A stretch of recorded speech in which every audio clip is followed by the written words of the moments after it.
बोलिए श्रीमद् भागवत महापुराण की जय। श्री सुखदेव जी महाराज की। राधे श्याम। भगवान कृष्ण कन्हैया जन्माला आले दादा, पण त्याकरता साधना होती। वसुदेव आणि देवकीने 3 जन्म साधना केली, तेव्हा परमात्मा त्यांच्या घरी जन्माला आले। हरिभक्त जन्माला येण्याकरता पुण्य लागत असतं। हरिभक्त कुडा गोत्रामध्ये जन्माला यावा म्हणून तपश्चर्या करावी लागते। हरी जन्माला येण्याकरता तपश्चर्या करावी लागणार नाही का? असं म्हणतात सुतपा आणि प्रजापती। सुतपा नावाचे प्रजापती आणि पृष्णी माता यांनी तपश्चर्या केली। आता जे असेल ते पृष्णी माता आणि सुतपा नावाचे प्रजापती तपश्चर्या करतात का? भगवंत आपल्या घरी जन्माला यावा म्हणून, परमात्म्याची प्राप्ती व्हावी म्हणून सर्व साधना करतात, सर्व प्रेम करतात। पण लक्षपूर्वक ऐका, परमात्मा तुम्हाला प्राप्त व्हावा असं जर वाटत असेल तर तुम्ही साधना कुठल्या पद्धतीची करता ती साधना महत्वाची आहे। ईश्वरामध्ये आणि तुमच्यामध्ये भेद मानू नका। परमात्मा तुम्हाला भेटल्याशिवाय राहणार नाही। लोक म्हणतील भेटतो का? भेटतो ना। अशक्य गोष्टी सुद्धा शक्य होऊ शकतात, फक्त त्याच्यावर श्रद्धा असली पाहिजे, त्याच्यावर प्रेम असलं पाहिजे। जगात देव आहे, त्याला शोधण्याकरता शुद्ध अंतःकरण असावं लागतं। देवाच्या प्राप्तीकरता कितीतरी लोक जन्म गमावतात, पण या मृत्यू लोकामध्ये, या कलयुगामध्ये, या कलियुगाचा जर का थोडा विचार केला तर हा कलयुग नाही, हा करयुग आहे।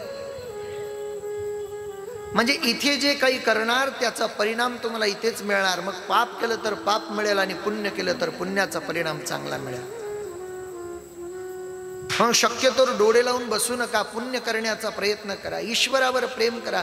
मी सांगेन किती परिवारावर प्रेम केलं, कोणी कोणाचं नाही या जगामध्ये। इस जमाने में कलेजा तक खिला देते हैं लोग, सगे भाई को जर हंस के पिला देते हैं लोग। ये दुनिया बहुत जालिम है, या कोई किसी का नहीं। या जगात तुमच्यावर खरं प्रेम कोणीच करत नाही दादा। अरे भाऊ कुणाचा, बहीण कुणाची, कोण कोणाची, सगळे सोयरे। परिवारातले लोक सुद्धा खरं प्रेम करत नाहीत।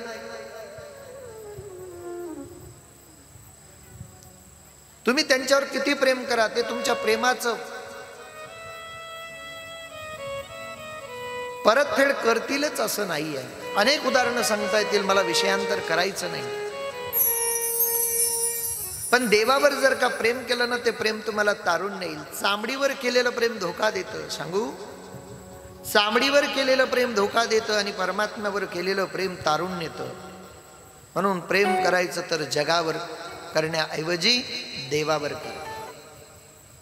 देवावर जर प्रेम केलं ना, बस तुम्ही जसं म्हणणार तो तसं करेल। देवावर कसं प्रेम करायचं याकरता ब्रजभूमी जा, वृंदावन जा। त्या वृंदावनाचं वर्णन येणार आहे आजच्या कथेमध्ये। वृंदावनाच्या धर्तीवर जर तुम्ही गेलात तर देवावर किती प्रेम करावं। वृंदावनामध्ये ज्यांच्याकडे अँड्रॉइड मोबाईल आहे त्यांच्या मोबाईलला व्हिडिओ येतात महाराष्ट्रींचे। पिवळे पिवळे कपडे परिधान करतात, ते दाढी वगैरे आहे। महाराष्ट्रींच्या दोघी किडन्या फेल आहेत गेल्या 18 वर्षापासून। एका किडनीचं नाव ठेवलं राधा आणि दुसऱ्या किडनीचं नाव ठेवलं श्याम। 18 वर्ष झाले, दर 1 दिवसात डायलिसिस होतो। पण त्याचा चेहरा जर पाहिला ना, तुमच्या आणि माझ्या चेहऱ्यापेक्षा जास्त तेज आहे त्यांच्या चेहऱ्यावर। का? परमात्म्यावर केलेलं प्रेम। त्यांना जगामध्ये देवाच्या पलीकडे काही दिसत नाही दादा। ज्याने एकदा परमात्म्यावर प्रेम केलं ना, त्याला परमात्म्याच्या पलीकडे काही दिसत नाही। मग तो परमात्मा सुद्धा आपलंसं करत असतो लक्षपूर्वक।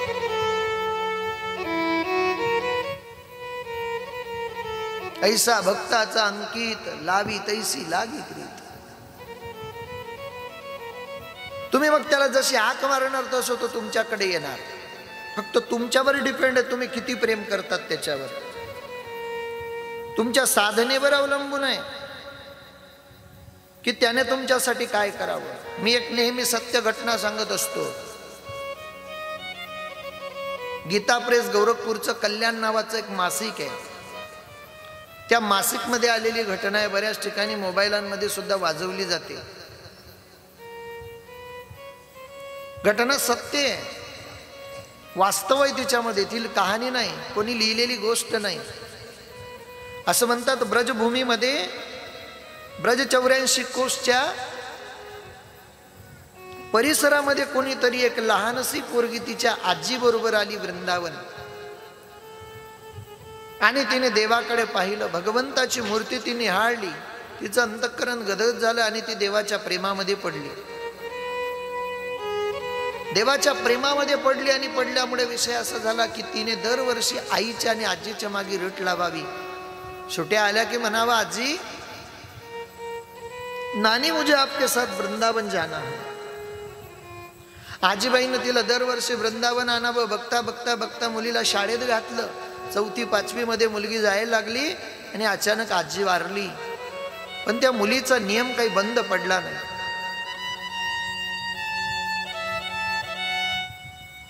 तिनं दरवर्षी वृंदावन जावं, देवाचं दर्शन घ्यावं, जमुनाजीचं स्नान करावं, वृंदावनाची परिक्रमा करावी, मग घरी यावं. नित्याचा नियम आहे तिचा, नियम सोडत नाही ती. तिला सुटायला लागलं की दरवर्षी वृंदावन जावं, देवाचं दर्शन घ्यावं, वृंदावनाची परिक्रमा करावी, जमुनाजी स्नान करावं, साधू संतांची भेट घ्यावी आणि मग परत घरी यावं. बघता बघता मुलगी 10वी 12वीत गेली, लग्नासारखी झाली. पण तिचा नियम काही खंडित नाही. तिला पाहण्याकरता मुलगा आला. मुलाला तिने काहीच विचारलं नाही, फक्त एवढं सांगितलं, मी तुमच्यासोबत लग्न करायला तयार आहे, फक्त एक अट आहे माझी. काय? मला दरवर्षी वृंदावन न्यावं लागेल तुम्हाला. मी कसली अडचण ऐकणार नाही.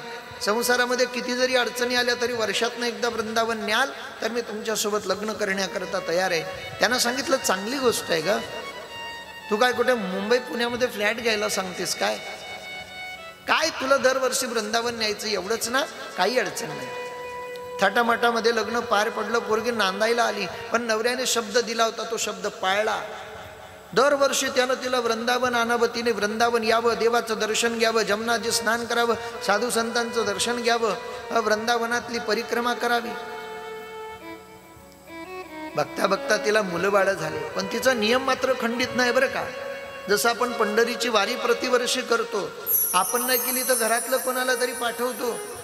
माझ्या वडिलाची निराशी गा देवा, त्या पद्धतीनं तिने नियम बांधून घेतला.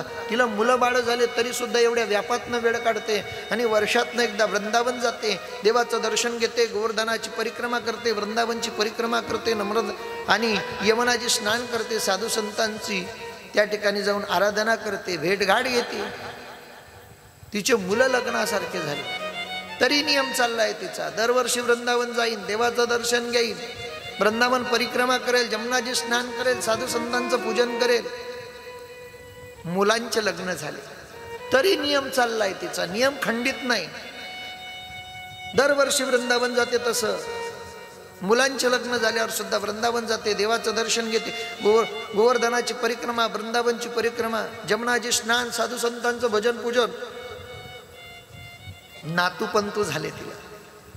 80 वर्षाची वय झाली, तिचे हात डगडग करायला लागले, गुडघे दुखायला लागले, डोळ्याला पाहिजे तसं दिसत नाही तिच्या. अत्यंत खिन्न अवस्था आहे. तिला वाटतंय, मनोमन विचार करते, आता माझं खरं नाही, माझा अंतःकाळ जवळ आला, मला ये लोकात्री यात्रा संपवावी लागेल, पण नियम मात्र मी खंडित होऊ देणार नाही. अखंड खंडे ना जीवन.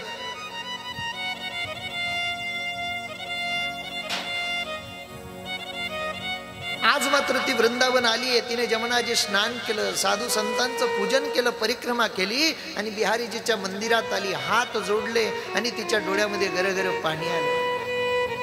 अश्रू ढाळतेय आणि कन्हैयाला सांगते, बिहारी जी, जब 4 साल की थी तब से तेरे दरबार में आ रही हूं. पहले मेरी नानी के साथ में आती थी, उसके बाद मेरी शादी हो गई, पति के साथ में आने लगी, फिर बच्चों के साथ में आती थी, अब देख मेरे पोते के साथ में आई हूं कन्हैया, लेकिन आज मैं तुझे हाथ जोड़कर एक विनती करना चाहती हूं कि बस अब बहुत हो गया. बचपन से तेरे दरबार में आती हूं, तेरी भजन भक्ति कर रही हूं, अब मेरी उम्र हो गई, मेरे पैर मुझे आने नहीं देते, मेरी नजर मुझे देखने नहीं देती, मैं क्या करूं, मेरा शरीर जीर्ण हो गया, अब मैं तेरे पास नहीं आ सकती, मुझे माफ कर दे. इसके आगे मैं वृंदावन नहीं आऊंगी, मुझे माफ कर कन्हैया. लेकिन देख, मैंने तेरे लिए बहुत कुछ सहा है, मैंने तेरे लिए बहुत कुछ किया है कन्हैया, एक विनती है तुझसे. क्या? मैं तेरे लिए हर साल यहाँ आती थी, अब तू मेरे साथ मेरे घर पे चल। मेरे थोड़े दिन बाकी रह गए कन्हैया, ज्यादा दिन मैं जीने वाली नहीं हूँ, लेकिन मुझे ऐसा लगता है कि तू मेरे साथ रहे। मैं तेरे सानिध्य में जीना चाहती हूँ कन्हैया, तू मेरे साथ मेरे घर पे चलेगा? एक भगत भगवान से कह रहा है कि कन्हैया तुझे चलना पड़ेगा। क्यों? मैं तेरे ऊपर प्रेम करता हूं। और भगवान को भी भक्त बिना कीमत नहीं है। कल तुमने सुना ना कि भगवान प्रभु रामचंद्र जी ने केवट के साथ में हाथ जोड़े और कहा कि केवट मुझे सरयू पार करा दे। भगवान ने केवट से विनती की कि मुझे गंगा पार लगा दे। केवट, भगवान को भी भक्तों से काम पड़ता है। भगवान तो जीरो है। यदि इस जगत में भगवान के भगत नहीं जन्म लेते तो भगवान को कौन कहता? इसलिए पहले भगत, उसके बाद भगवान। इसलिए भगवान ने भी ठान ली कि बस मुझे जो कीमत है ना वो मेरे भक्तों के वजह से है। सास होती है ना, सास बहुत मटक के चलती है बहू के सामने कि मैं सास हूं तेरी, लेकिन याद रख यदि तेरी सुन तेरे घर में नहीं आती तो तू सास कहां से होती। इसलिए सास को कीमत है बहू से, वैसे ही भगवान को कीमत है भगत से। यदि जगत में भगत नहीं होता ना तो भगवान को कौन कीमत देता। इसलिए भगवान ने भी ठान ली कि मैं भगत के आगे नहीं जाऊंगा। तो भजन बहुत अच्छा है। भगत के जो मन के जो बोल है इस भजन में कहे गए हैं। भगत के वश में है भगवान, भगत के बोल है। भगवान तुम्हें मंदिर में नहीं मिलने वाला, भगवान तुम्हें तीरथ में नहीं मिलने वाला।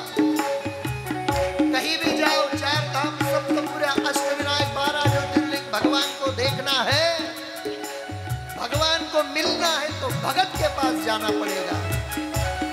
इसलिए महाराज श्री कहते भगत के वश में है भगवान, भगत के वश में है भगवान, भगत के वश में है भगवान, भगत के वश में है भगवान। भगवान भगत के अंदर, वो अपने भगत की सुनता है। यदि भगत को बाहर किया जाए तो भगवान को कीमत नहीं है। इसलिए कहा जाता है भक्त बिना ये कुछ भी नहीं है। ओ भक्त बिना ये कुछ भी नहीं है, भक्त है इसकी जान। भगत के वश में है भगवान, भगत के वश में है भगवान।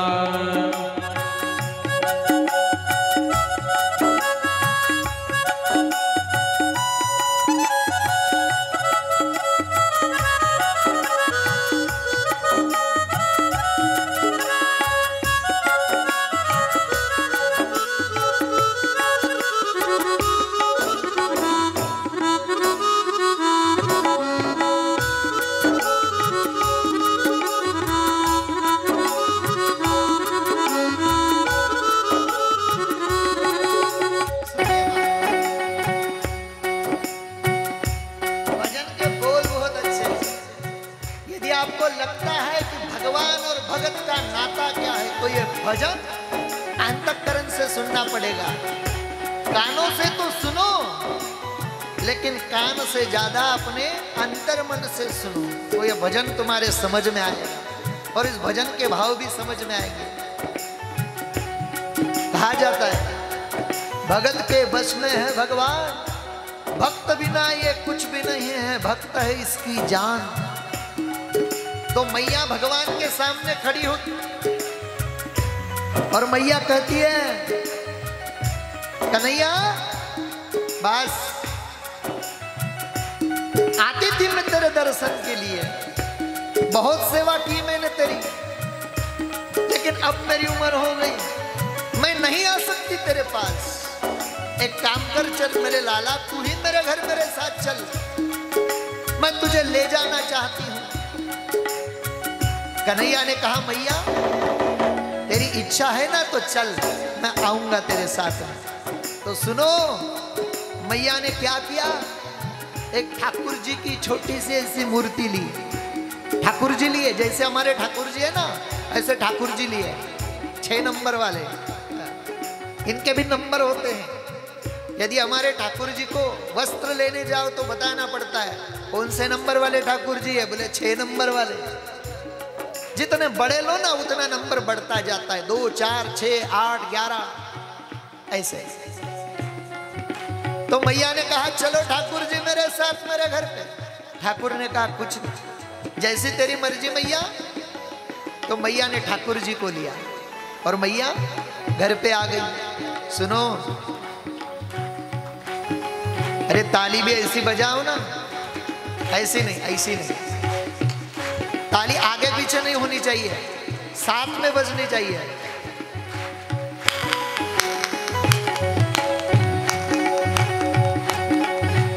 अरे किसी के सपने में नहीं जाने वाला भगवान। ज्यादा दौड़ाना चाहते हो क्या मुझे? अरे जरा धीरे चलो भाई।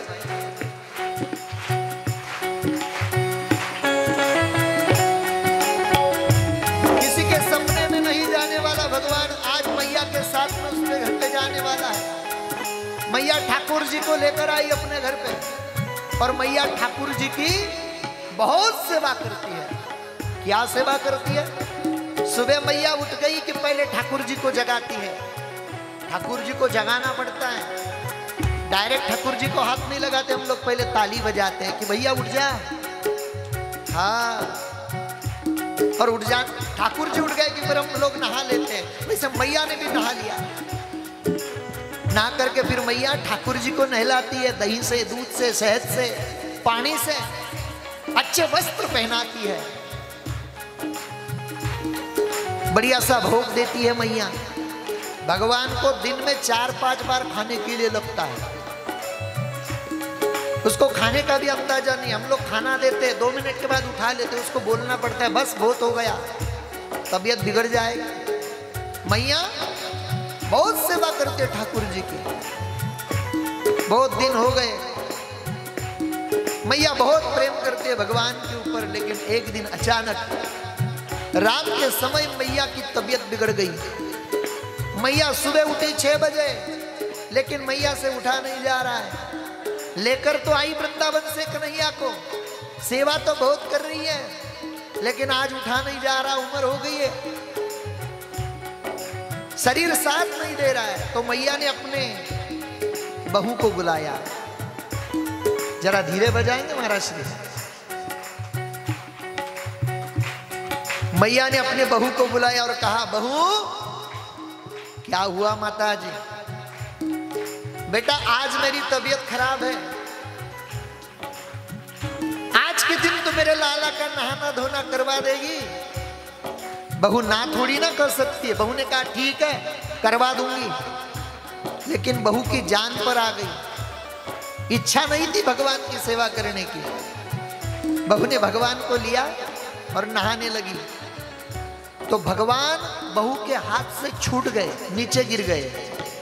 जैसे ही भगवान नीचे गिरे, धाड़ से मैया उठकर बैठी और बहुत जोर जोर से अपना मुंह पर तमाचा मारने लगी। हाय मैंने क्या कर दिया, मुझसे भूल हो गई, पाप हो गया। देखो इसने क्या कर दिया, मेरे लाला को गिरा दिया, मेरा लाला गिर गया, मेरे लाला को चोट आई। पूरा मोहल्ला मैया ने जमा कर लिया और जोर जोर से लोग रोने लगे, अरे जल्दी जाओ, कोई हकीम को लाओ, कोई वैद्य को लाओ, कोई डॉक्टर को लाओ, मेरे लाला को दिखाओ, देखो मेरे लाला को चोट आई, मेरा लाला रो रहा है, मेरे लाला को तकलीफ हो रही है। पूरा गांव देखता है, मैया रोती है। मैया अपने पुत्र से कहती है, अरे जल्दी जा, डॉक्टर को ला, मेरे लाला को दिखा। मैया का लड़का जाता था डॉक्टर साहब के पास, डॉक्टर साहब हमारे घर पे चलो। बोले क्या हुआ? बोले हमारे भगवान की मूर्त बीमार है। डॉक्टर कहता है जा पागल, भगवान की मूर्त कभी बीमार होती है? बच्चा घर वापस आता था, मैया फिर कहती है कुछ भी कर, कहाँ से भी ला मुझे मालूम नहीं, डॉक्टर को ला, मेरे लाला को दिखा, देख मेरे लाला को चोट आई। मेरा लाला रोता है।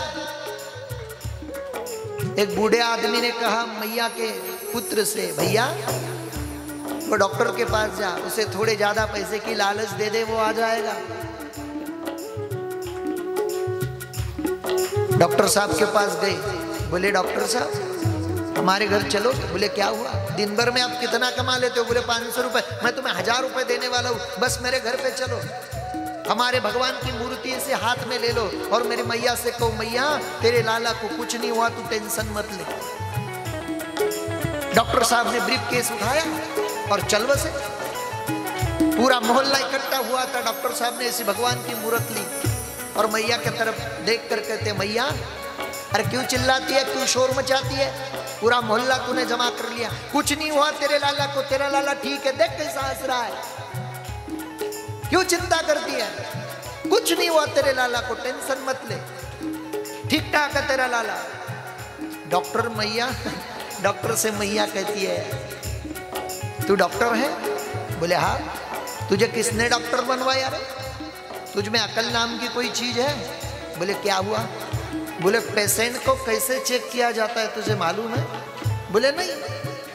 तेरे पास कोई पेशेंट आए तो तू क्या करता है? वो कान में कुछ डालता है ना, उसके बाद हाथ में वो लेता है ऐसा कुछ, यहाँ लगाता है वहां लगाता है, इधर लगाता है उधर फिर कहता पेशेंट को क्या हुआ, चल मेरे लाला को भी वैसे ही चेक कर। त्या म्हातारीचा नाद मिटवायचा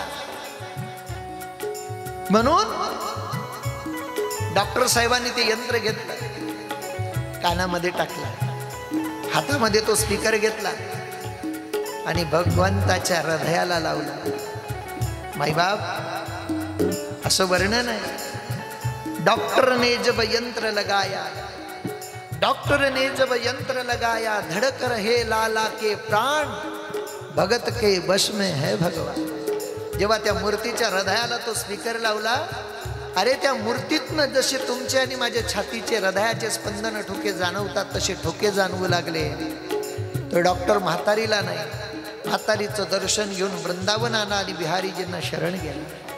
या कथेचा एकच उद्देश आहे की तो भगवंत तुमच्या आणि माझ्यासाठी पाहिजे ते करतो, फक्त काय तुमच्यात असला पाहिजे भाव, भाव असला तर देव तुमच्याकडे। त्याला किंमत नाहीये भक्ताशिवाय, म्हणून तो भक्ताच्या अंतःकरणात। भगत बिना ये कुछ भी नहीं है, भक्त ही इसकी जान। प्रेम करतो तो कन्हैया भक्तावर आपला, म्हणून देवावर प्रेम करा, हे प्रेम तुम्हाला तारुण्य येईल।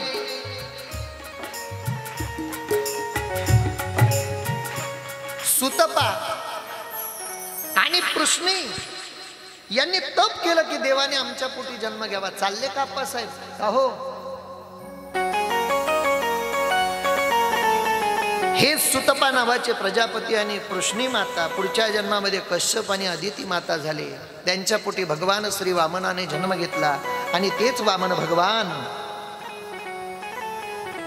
पुन्हा कृष्ण कन्हैया बनून जन्माला आले। त्याआधी देवकी माता आणि वसुदेवजी यांच्या पोटी जन्म घेतला। त्या जन्माची कथा काल आपण ऐकली, अत्यंत सुंदर आनंददायी कथा आहे।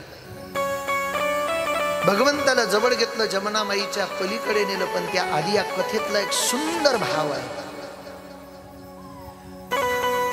सुंदर भाव। जेव्हा वसुदेवानं ती योगमाया जवळ घेतली ना, तेव्हा वसुदेवाला रडू आलं, पण जेव्हा भगवंताने वसुदेवाला किंवा वसुदेवानं भगवंताला जवळ घेतलं, तेव्हा जे बंधन होते ना ते बंधन गडून पडले।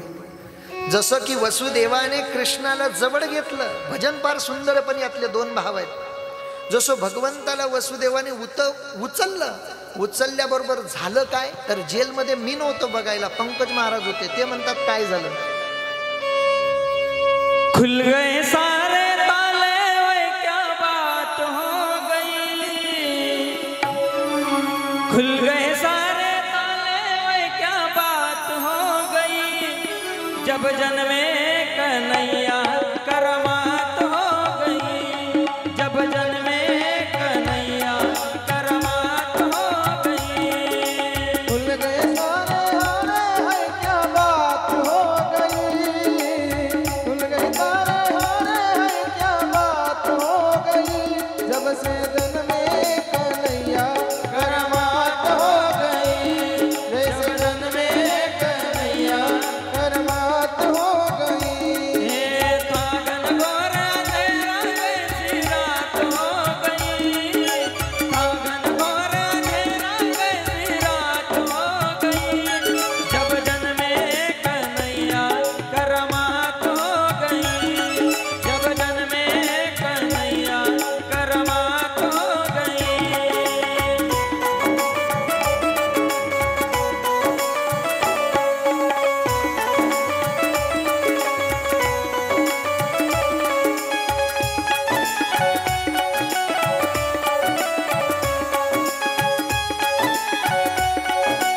कन्हैयाचा नंदोत्सव आपण काल साजरा केला. नंदबाबाच्या घरी बहु दिवसानं बाळ जन्माला आलं. नंदबाबाच्या घरी आनंदोत्सव होतोय. सारं गोकुळ जमा झालं नंदबाबा समोर. सर्वजण नाचायला लागलं. अरे 91 वर्षाचे म्हातारे होते नंदबाबा. किती वर्षाचे? 91 वर्षाचे म्हातारे होते नंदबाबा. तरी असे ठुमका घेऊन नाचतात का? मुलगा झाला ना म्हणून. मुलगा झाल्याचा आनंद वेगळा आहे ना दादा. नंद घरा नंद भयो जय कन्हैया लाल की. असला आनंद झाला नंदबाबाला. नंदबाबाचा आनंद गगनात मागे. नंदबाबानं दान दिलं. काय काय दान दिलं? हाती दिनो घोडा दिनो और दिनो पालखी. नंदबाबांना हाती दान दिले, घोडे दान दिले, पालख्या दान दिल्या. लड्डू दिनो पेढा दिनो और दिनो लापसी. अन्नदान केलं. लाडू बनवले, पेढा बनवला, लापसी बनवली. आनंदोत्सव साजरा आहे नंदबाबाच्या घरी. कन्हैयाचा जन्म झाला आणि हा निरोप कैलास पर्वतावर असणाऱ्या भोले बाबांना गेला. भोले बाबा ध्यानस्थ बसले होते आणि ध्यानस्थ बसलेल्या भोले बाबांच्या लक्षात आलं की देवाने जन्म घेतलाय. ज्या भोलेनाथाला कसलाही मोह नाही त्या भोलेनाथाला वाटलं की गेलं पाहिजे, देवाचं दर्शन घेतलं पाहिजे. म्हणून भोले बाबा म्हणतात देवाच्या भेटी करता जायचं. बरं, जर भेटी करता गेलो तर लहान लेकरू आहे, माझ्या गळ्यामध्ये सर्पांच्या माळा आहे, मी चांगले वस्त्र परिधान केलेले नाहीत, माझ्या लांब लांब दाढी जटा आहेत. म्हणून भोले बाबांना वाटलं की आपण देवाच्या दर्शनाकरता जाऊ पण वस्त्र बदलवून जाऊ. म्हणून भोलेनाथाने एका साधूचं रूप घेतलं आणि साधूचं रूप घेतलं आणि भोलेनाथ भगवंत स्वतः गोकुळामध्ये आले. भगवंत गोकुळात आले. पण काशा भगवंताच्या दर्शनाकरता भगवान श्री भोलेनाथ गोकुळामध्ये आले. पण आपलं असली रूप घेऊन नाही आले, साधूचं रूप घेतलं. तपश्चर्या करणाऱ्या एका महात्म्याचं रूप घेतलं आणि साधूचं रूप घेऊन गोकुळामध्ये भगवान शंकर जे आलेले. नगर में जोगी आया, भेद कोई समझ न पाया, अजब है तेरी माया, इसे कोई समझ न पाया, सबसे बड़ा है तेरा नाम, तेरा नाम भोलेनाथ, भोलेनाथ, भोलेनाथ, भोलेनाथ, भोलेनाथ, भोलेनाथ। हे नगर में जोगी आया, भेद कोई समझ न पाया, अजब है तेरी माया, सबसे बड़ा है तेरा नाम, तेरा नाम भोलेनाथ, भोलेनाथ, भोलेनाथ, भोलेनाथ, भोलेनाथ, भोलेनाथ। नगर में जोगी आया, इसे कोई समझ न पाया, यशोदा के घर आया, सबसे बड़ा है तेरा नाम, तेरा नाम भोलेनाथ, भोलेनाथ, भोलेनाथ, भोलेनाथ, भोलेनाथ, भोलेनाथ।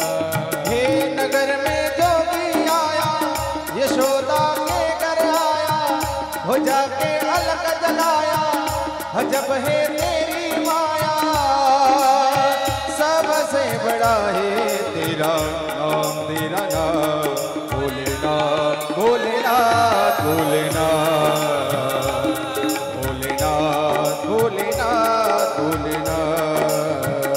भगवान श्री भोले बाबा एक जोगी का रूप लेकर आए हैं गोकुल में। क्यों? भगवान का दर्शन पाने के लिए।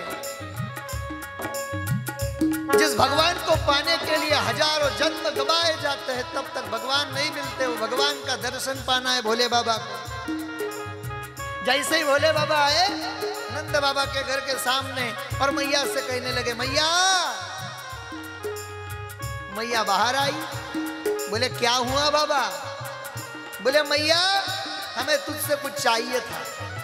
यशोदा मैया कहने लगी, बाबा हमारे घर में अब बहुत आनंद हो रहा है, कन्हैया ने जन्म लिया है, हम किसी को खाली हाथ घर नहीं जाने देते। आपको पता चला होगा तो आप ही आ गए बधाई लेने। बोलिए आपको क्या बधाई चाहिए? क्या दूं आपको? हीरे दे दूं, मोती दे दूं, या बढ़िया से वस्त्र दे दूं? खाने के लिए कुछ अन्न चाहिए बाबा, या आश्रम के लिए कुछ गौवा चाहिए? जो चाहिए ले जाओ बाबा, आप खाली मांगो, बताओ आपको मिल जाएगा। भोलेनाथ जी कहते मैया मुझे वस्त्र नहीं चाहिए, मुझे सोना चांदी नहीं चाहिए, ना चाहिए तेरी दौलत दुनिया ना ही कंचन माया।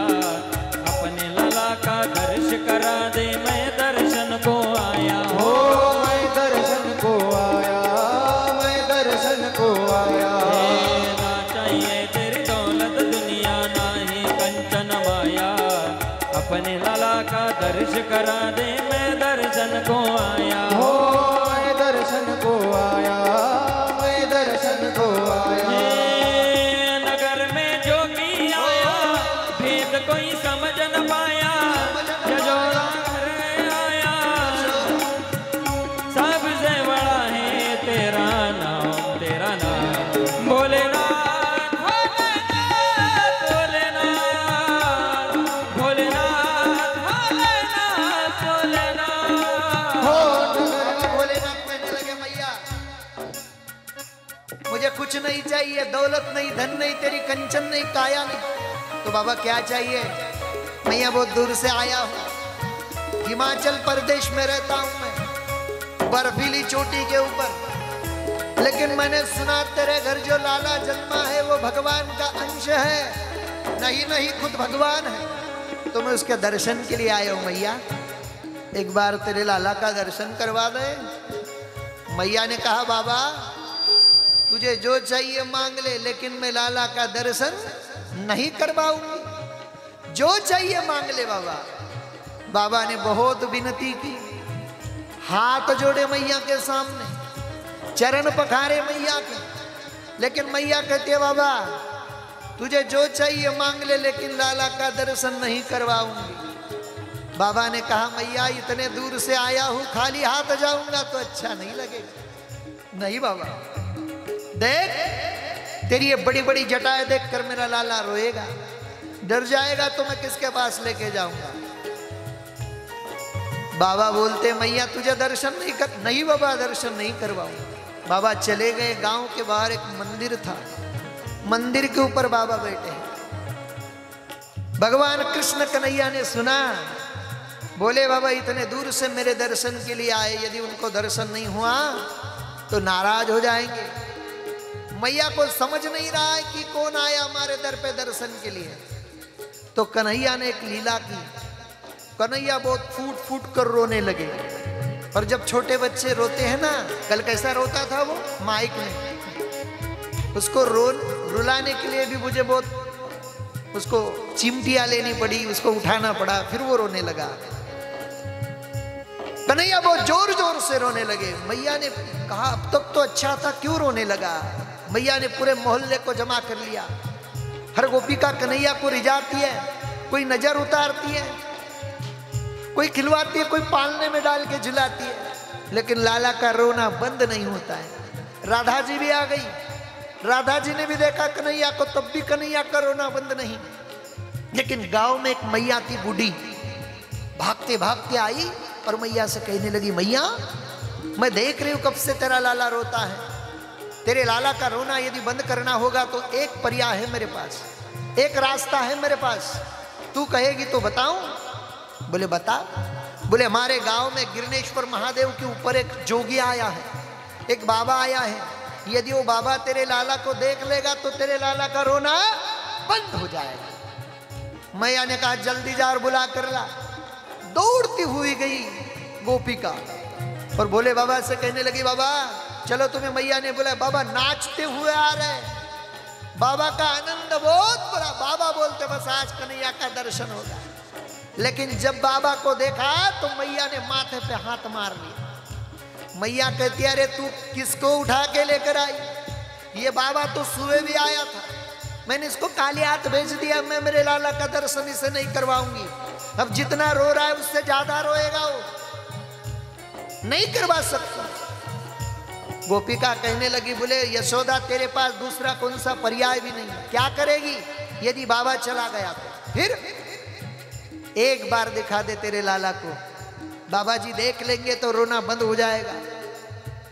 मैया घर पे गई और कन्हैया जी को लेकर आई, कन्हैया जी को लेकर आई, और जैसे ही भगवान शंकर जी ने कन्हैया को देखा, बाप रे बाप, इतनी सुंदर छवि, इतना तेज पुंज चेहरा। भगवान भोले बाबा कहते हैं, जिस भगवान का आदि नहीं अंत नहीं, जिस भगवान को रंग नहीं रूप नहीं, जो सर्वव्यापी है, वो इस छोटे से घर में यशोदा मैया के घर से जन्म लेकर हमें दर्शन दे रहा है। तो देख करके भगवान भोले बाबा के आंख में आंसू आ गए। भगवान भोले बाबा कन्हैया को देखकर रोने लगे। जैसे ही भोले बाबा रोने लगे, कन्हैया का रोना बंद हो गया। यशोदा मैया कहती है, गोपिकाओं, मैंने बहुत बाबा लोग देखे हैं, लेकिन इतना चमत्कारी बाबा मैंने आज तक नहीं देखा। कोई बाबा लोग प्रसाद देते हैं, आशीर्वाद देते हैं, लेकिन ये बाबा ने तो मेरे लाला का रोना ही खुद ले लिया। देख, मेरे लाला का रोना बंद हो गया और इसका रोना चालू हो गया। भगवान की वो मूर्त देखकर भगवान भोलेनाथ गदगद हो गए, रोने लगे, फूट फूट कर रोने लगे। चरण पखारे कन्हैया के, दर्श लिया, और दर्शन लेके भोलेनाथ जी कैलाश पर्वत चले गए। महाराज कैलाश पर्वत चले गए। इधर आनंद आनंद हो रहा है, लेकिन वहां मथुरा में जो कंस है, कंस को नींद नहीं आ रही। कंस विचार करतो की अरे, ती योगमाया सांगून गेली, पण आला कुठे असेल तो जन्माला। म्हणून आज उद्यामध्ये एवढ्या 2-4 दिवसामध्ये जेवढे पोरं जन्माला आली, एकही ठेवायचं नाही। मग हे पोरं मारण्याचं काम कोण करेल? कंसाने विडा ठेवला। महाराज कीर्तनात तुम्हाला पुतणीचं चरित्र सांगतील संक्षिप्त, मी ठळक सांगतो फक्त। ती पुतना तयार झाली येण्याकरता, तिने सुंदर असं रूप घेतलं माईबाप। सुरुवातीला तिने ते रूप घेतलं आणि आक्राड विक्राड, शेवटी ते रूप तिचं कसं बरं दळणार। ती पुतना देवाकडे येते, तिचं पूर्वजन्माचंही चरित्र सांगेल, का पुतना आली ते बघूया। पण पुतना मथुरेतून निघाली बरं का लालाची, पुतना मथुरेतून निघाली आहे, गोकुळाकडे येते। तिने स्तनामध्ये हलहाल नावाचं विष घेतलंय पुतनेने, आक्राड विक्राड शरीर आहे त्या पुतनेचं। सुंदर दिसत होती का ती गोरी गोरी पान, हेट। तिनं प्रयत्न केला, 5 किलो फिरून लावली आणली तिने। काय 5 किलो आणली, 5 किलो काय ती फिरून लावलीस ना, काय काय? आमचे यशवंत त्या नावाचे कीर्तनकार आहेत, ते म्हणे ते फॅरन लवली वगैरे काही नसते, तो अमेरिकन बायांचा शेंबूड असतो म्हटलं। असं लावताना बाप्पा ते काय, अरे असं लावल्याने कोणी गोरं होत असतंय का? हा, पण मी सांगेन तुम्हाला, परमात्म्याची भजन भक्ती करा, त्या साधनेचं तेज जर तुमच्या चेहऱ्यावर आलं ना, तुम्हाला कोणतीच क्रीम लावण्याची गरज नाही। हा, ती पुतनेनं फार प्रयत्न केले बा। ती पुतना मथुरेमधून निघाली आणि गोकुळामध्ये शिरते। ती आक्राड विक्राड रूप तिचं, काळी कुट्ट आहे, भलं मोठं शरीर आहे तिचं, कपडे बी काळे काळे घातले तिने। अंधाऱ्यात दिसेना असं झाली ती पुतना। पटकन कोणाच्या बी घरात घुसायची, लोक दचकायचे। हाडूच कोणाच्या बाळाला घ्यायची, स्तनाला लावायची। तिच्या स्तनामध्ये अमृत नाही, तिच्या स्तनामध्ये दूध नाही, तिच्या स्तनामध्ये एक जहरी विष आहे। त्या विषाच्या स्पर्शाने बालक पटापट मरून खाक व्हायचे, पटापट मरायचं। घरोघरी जाते, लहान बालक शोधते, एवढ्या 5-6 दिवसाच्या आतमध्ये कोण जन्माला आलं। तिला परफेक्ट माहित नव्हतं की नंदाच्या घरी बाळ जन्माला आलं, म्हणून तिने ब्रजभूमीमध्ये, ब्रजमंडल मध्ये घरोघरी जावं आणि कोणाच्याही घरामध्ये मागच्या दरवाजानं शिरावं, बाळ कुठे झोपलं बघावं। आणि बाळ शोधलं की बाळाला जवळ घ्यावं. लहान लेकराला काय कळतं आपली आई आहे की कोण आहे. बाळाला तिने स्तनाला लावावं. स्तनाला बाळ लावलं रे लावलं, ते बाळ पटकन मरून खाक व्हायचं. अनेक बाळ मारलेत तिनं गोकुळातले, अनेक बाळ मारून टाकलेत. अशी अक्राळ विक्राळ असणारी ती पुतना, अक्राळ विक्राळ असणारी ती पुतना गोकुळामध्ये त्राही त्राही मचवते. सांगता येत नाही. ती फक्त गोकुळात नाही आली, ती बोराड्यात सुद्धा येऊ शकते. म्हणून सावधान. ती कोणाच्या शेजारी येऊन बसेन. आपले लहान लहान लेकरं सांभाळून ठेवा. लहान लेकरांची काळजी घ्या. वातावरण फार बेकार आहे. पुतना म्हणजे काय? पुतना म्हणजे पाप, पवित्र नाही अशी पुतना. जिच्याकडे काहीच पवित्र नाही, सर्व अपवित्रच आहे. लक्षपूर्वक ऐका, ही पुतना बनण्याकरता सुद्धा काहीतरी जन्माचं पुण्य असावं लागतं. काहीतरी जन्माचं पुण्य. तिनं मागच्या जन्मात परमात्म्याकडून वर मागून घेतलेला होता. बळीराजा होता ना, बळीराजा. काल तुम्ही बलीची कथा ऐकली ना. बळीराजाला एक पोरगी होती. पोरगी, तिचं नाव होतं रत्नमाला. ती रत्नमाला जेव्हा भगवान वामनाला पाहते आणि ते सुंदर भगवान वामनाचं रूप पाहून तिच्या स्तनातून दूध येऊ लागलं, तिच्या आचळातून दूध येऊ लागलं. आणि ती विचार करते, इतकं सुंदर बाळ जर माझ्या पोटी जन्माला आला असतं ना, मी त्याला माझं दूध पाजलं असतं. पण थोड्या वेळानं झालं काय, तिच्या बापाला म्हणजे बलीला पाताळात घातलं. कोणी? वामनाने. तेव्हा ती विचार करते, असं नालायक पोरग जर जन्माला आलं असतं ना, तरी मी त्याला विष पाजून मारलं असतं. देव म्हटले, थांब, तुझी ही पण इच्छा पूर्ण करेल मी, पण या जन्मात नाही. म्हणे मग पुढच्या जन्मात. तीच रत्नमाला पुतना बनवून आली आहे. पुतना सुंदर अशा प्रकारे तिनं पोशाख घातला होता. पण तो पोशाख कितीक दिवस राहणार आहे? बेंटेक्सची चमक कितीक दिवस असते? शेवटी ती मूळ स्वरूपाला प्राप्त होते. आणि ती मूळ स्वरूपाला प्राप्त झाली. तिच्या हसण्याचा हळूहळू आवाज येतोय. तिच्या हसण्याचा हळूहळू आवाज येतोय. जणू काही ती मथुरेतून निघाली. मथुरेतून निघाली. हसण्याचा आवाज येतोय तिचा. हो. आणि ती पुतना गोकुळामध्ये येते.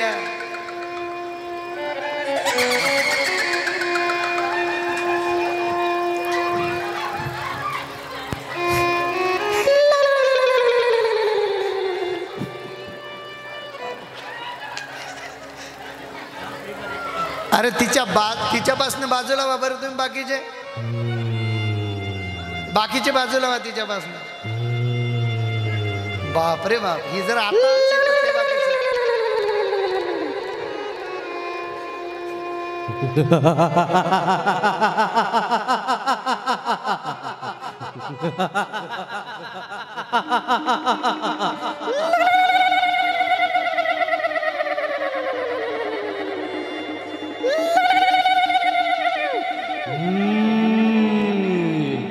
नहीं छोड़ूंगी.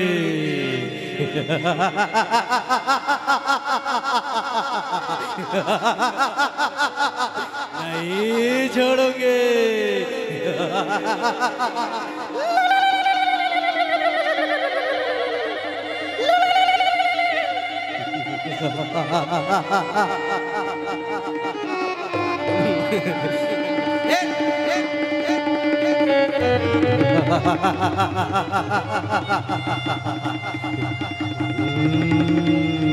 जाय घुसून थोडस मध्ये फिरून ये थोडस.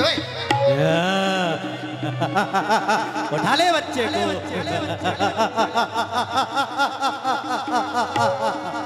नहीं छोड़ूंगे।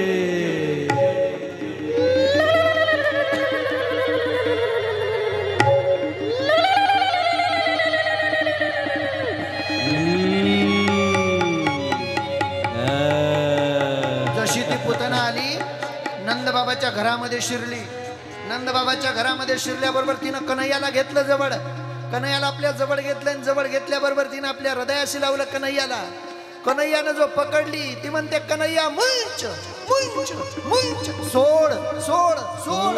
कन्हैया तिच्या छातीवर पडलेले आहेत, पुतना खाली पडली फाड दिशी, कन्हैया तिला सोडत नाही. कन्हैया तिच्या छातीवर आहे.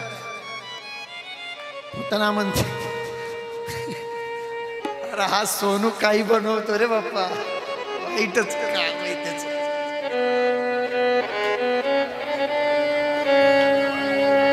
महाराज शांतता घ्या.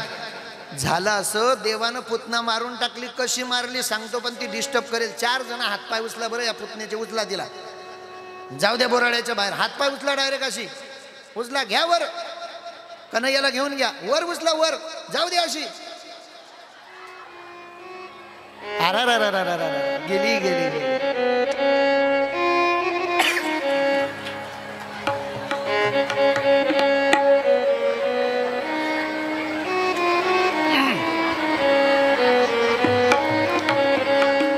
गिरणीच्या पलीकडे जाऊ दे, जा तिकडं.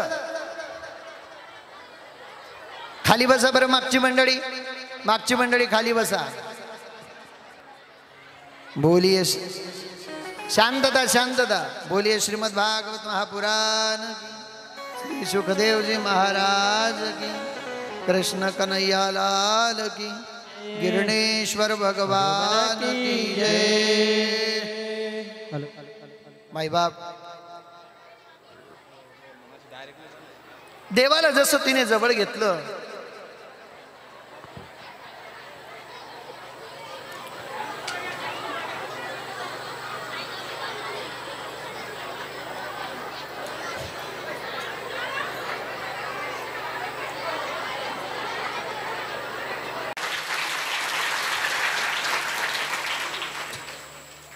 मस्त बनवली पुतना, मस्त होती की नाही.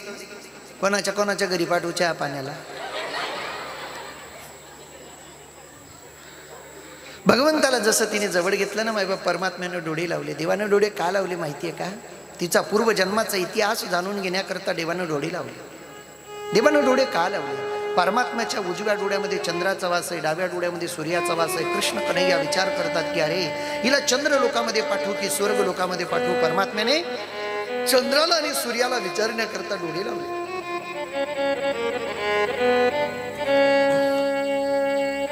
देवानं डोळे का लावले? परमात्मा विचार करतो की अरे हिचं मी दूध पिणार आहे, माझ्या यशोदा आईला आणि देवकी आईला जी मुक्ती मी देणार आहे, ही एका नात्याने माझी आई झाली.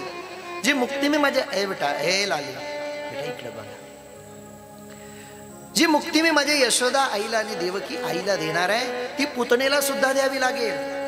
मग यशोदा आईला आणि देवकी आईला कोणती मुक्ती देणार आहे ते शोधण्याकरता परमात्म्यानं डोळे लावले. देवानं डोळे का लावले माहितीये का? परमात्मा विचार करतो की अरे राम अवतारामध्ये सुद्धा मला पहिली बाईच मारावी लागली त्राटिका नावाची, आणि कृष्ण अवतारात सुद्धा बाईच मारावी लागतीये. म्हणून परमात्म्यानं डोळे लावले.